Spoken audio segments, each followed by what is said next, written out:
Bueno chicos, hace un tiempo subí un video con las curiosidades de Superman, la película protagonizada por Christopher Reeves, y ahora vamos a ver algunas curiosidades de la segunda y muy polémica película de Superman. Así que sin más preámbulos, comencemos. Richard Donner siempre tuvo un plan para dos películas, pero la logística de lograr algo como eso en aquellos tiempos era muy complejo. Donner tomó una salida simple, escribir dos guiones y poner las semillas de Superman 2 desde la primera parte presentando a los villanos. Esto claro obligó a tener un cronograma muy estricto, pero la idea funcionó y cuando Superman 1 salió en los cines la mayor parte de Superman 2 ya estaba hecho. Esto puede sonar como algo sin importancia en el hoy en día para el cine de superhéroes, pero en aquel entonces era algo revolucionario y de hecho Donner fue la primera persona en usar este esquema de grabaciones. En todos los sentidos era una persona adelantada a su época. Algo raro pasó con el presupuesto de esta película. Los productores de hecho jamás le dieron un presupuesto fijo a Donner y manejaban todo el dinero a su espalda. Esto provocó muchas disputas e incluso Donner dejó de hablar con el productor en un momento. Warner intentó intervenir en todo esto ya que le gustaba mucho el corte de Donner y deseaba apoyarlo. Estas disputas entre las tres partes llevaron a que el productor impusiera a un segundo director, Richard Lester, que había ido a verificar sus intereses y tenía cierta reputación por haber trabajado en Beatles a Hardy Day Night y también le debía dinero a la productora debido a un tropiezo comercial que tuvieron con la película de los Tres Mosqueteros. Según se dice al principio esto no funcionó mal y Lester y Donner se llevaron bien, pero la paz no duró demasiado. En un momento se dice que los productores y Donner llegaron a discutir demasiado y Donner fue despedido y Lester se quedó a cargo del proyecto. Donner mismo llegó a confirmar que los productores ni siquiera se tomaron la molestia de despedirlo de frente y solo le mandaron un telegrama avisándole de su despido. El despido de Richard Donner no fue tomado nada bien por los actores que estaban esperando regresar para hacer unas grabaciones entre comillas menores trabajando de nuevo con Donner, y cuando supieron que lo habían corrido enfurecieron. Christopher Reeves atacó a la productora y lo hizo abiertamente con la prensa y los llamó personas indignas de confianza.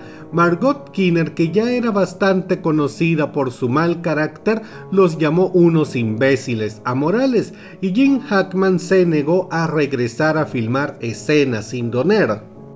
Tras su despido, Donner se puso a dirigir Inside Moves, un proyecto bastante pequeño, muy diferente a una película de Superman.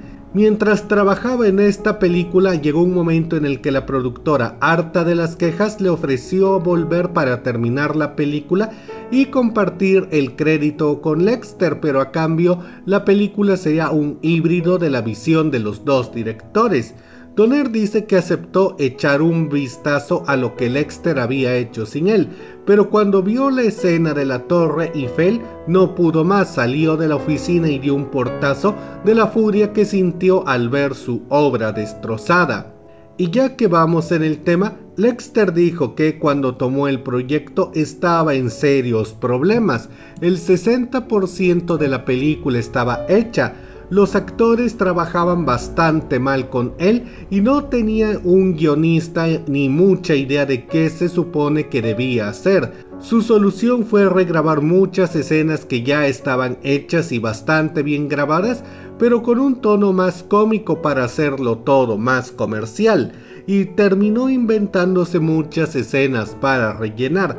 El final fue totalmente suyo, igual que la parte de la Torre Eiffel.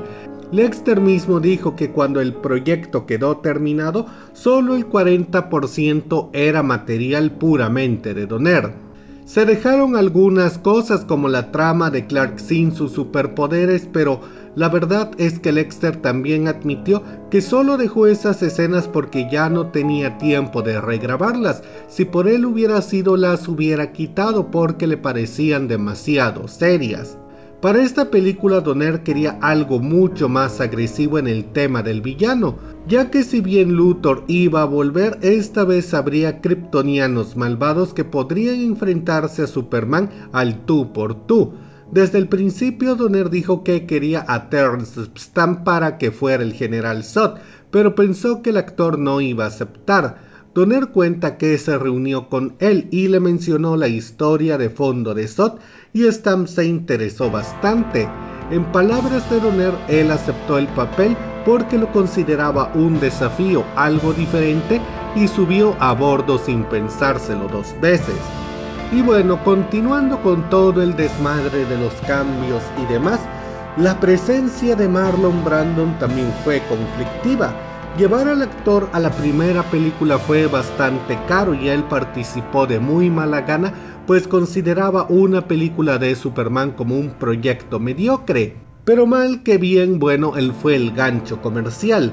Pero tras el estreno de Superman 1, Brandon demandó a la productora exigiendo mucho más dinero, y para que no tuviera razones de demandarlos también por Superman 2, la productora y el director, y con director obviamente me estoy refiriendo a Lexter, quitaron todas sus escenas ya filmadas y dejaron que Susanna York, quien había sido Lara Lor-Van, la mamá de Superman en Krypton, fuera quien tomara el papel que le correspondía a Jor-El. Los 3 actores que hacían de villanos, Terrence Stamp, Jack O'Halloran y Sarah Douglas, tuvieron muchos problemas para acostumbrarse a los cables y plataformas que simulaban el vuelo. Douglas se lesionó el hombro y dice que sufrió dolor de por vida por ser esta villana. Jack se lastimó un disco de la espalda y requirió cirugía y tuvo que exigir bajo amenaza de renuncia que le dieran un mejor arnés. Y Stamp mencionó que si bien no se lesionó, él le tiene miedo a las alturas y que nunca dejó de sentirse inseguro mientras usaba los cables, y bueno, eso dificultó sus escenas. Extrañamente se dice que Reeves no tuvo mayores problemas y él hizo todas sus escenas de vuelo de buena manera. El actor Jack O'Halloran era un exboxeador e hijo de un jefe de la mafia. Esto era bien conocido por todos y se dice que Reeves no perdía oportunidad de mostrar su desagrado por tener en el set al hijo de un criminal. Esto llevó a un enfrentamiento que casi acaba en golpes y que de hecho fue interrumpido por Donner antes de su despido. Jack llegó a comentar años después, ya en la época del internet, que Christopher Reeves era un completo cretino y la fama se le había subido a la cabeza. Mencionó que después de Superman 2 no volvió a verlo en años hasta poco antes de su muerte y pudo notar un cambio en su actitud, pero que en aquel momento Christopher Reeves era un maldito imbécil y una persona con la que nadie podía congeniar bien. Esto fue respaldado después por Sarah Douglas, quien dice que Reeves pasaba de lo profesional a lo pedante y que no era agradable trabajar con él, y piensa que quizás su carrera no llegó a despegar porque las personas no querían topárselo en las películas porque era un total antipático.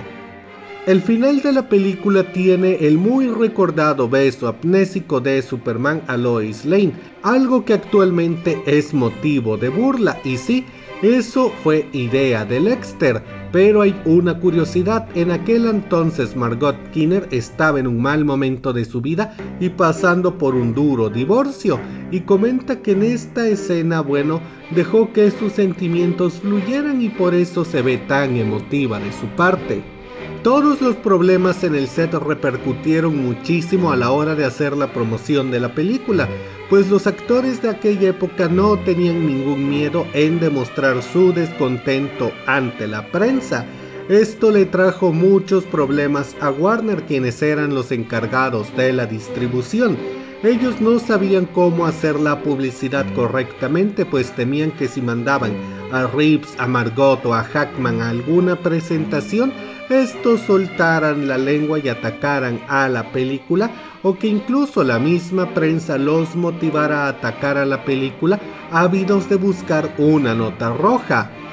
Al final, Warner decidió que solo Sarah Douglas fuera a las funciones de prensa, ya que ella no estuvo mucho tiempo trabajando con Donner y se dice que debido a eso tampoco llegó a tener mucha cercanía con el resto del elenco que le era leal a Donner, y al final ella sola se encargó de todo ese tema de la publicidad y las presentaciones. Siempre hubo discusiones sobre si el corte de Donner hubiera sido mejor y qué tantos cambios metió Lexter.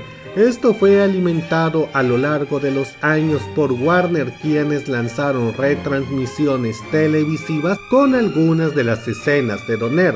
Al final, ya habiéndose hecho Warner de los derechos de DC, y en el año 2006, 28 años después del lanzamiento de la película, y con el lanzamiento de Superman Returns en la vuelta de la esquina, se liberó el corte de Donner mostrando su visión para la película. Lamentablemente eso no es lo que debía hacer al 100%, ya que Donner se quedó sin grabar muchas escenas y debido al paso del tiempo era imposible grabarlas y ponerlas como él hubiera querido, pero sí, él sacó todo el material de Joss Whedon, todo el material de Lexter y puso su visión. No fue exactamente lo que hubiera sido en su momento, pero sí, ese es el corte de Richard Donner. Y bueno chicos, eso es todo por ahora. Díganme qué opinan acerca de todos estos temas de Superman 2 y qué les pareció la película. Y sí, Warner no ha aprendido de su propia historia. Déjenme todas sus opiniones en la caja de comentarios y si el video les gustó denle like y compartan. Yo soy Charlie Mustaine, nos vemos en la próxima.